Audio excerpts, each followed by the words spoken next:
ஏன் நெட்டவெள்ளி, நெடுநெடுனி வளர்ந்தவள என் தோப்பில் உள்ள இளநிய ஏன் களவாண்டுட்டு வந்தா?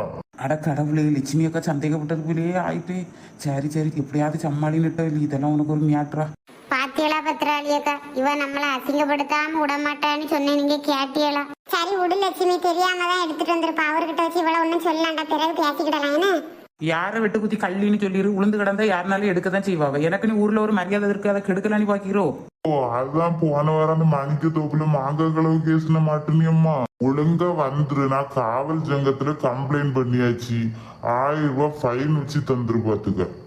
கதை கொள்ளலாம், நீர் வச்சுட்டு எங்க போய் பண்ணிரு, யாராவது எடுக்காவலான்னு ஒளிச்சு நின்று பாத்தீரோ? 1000 ரூபாய் செலவுக்கு வாங்குறதுக்கு உம்ம பிளான் எல்லாம் இந்த நெட்ட வழியில எடுபடாது. நெட்டவழி கொஞ்சம் பொறுமையா பேசுமா. வெட்டு குத்தி என்ன அவ தெரியாம தான் எடுத்துட்டு வந்திருப்பா. நாங்க ஒரு குலை இளநி வாங்கி தந்துறோம்னா இதை பெருசாக்காதுங்க. நீ எவ்வளவு பொறுமையா பேசுவ பத்திராள். இந்த நெடுநி வளர்ந்தவ பேச்சிய பத்தியா? எப்படிதான் இவ மாப்பிள்ளை இவ கூட குப்பை கொட்டுதானோ தெரியல. ஆமா ஆமா, எனக்கு கஷ்டமா தான் இருக்கு. கொண்டு போய் நீர் வாழும் கொஞ்ச நாளைக்கு.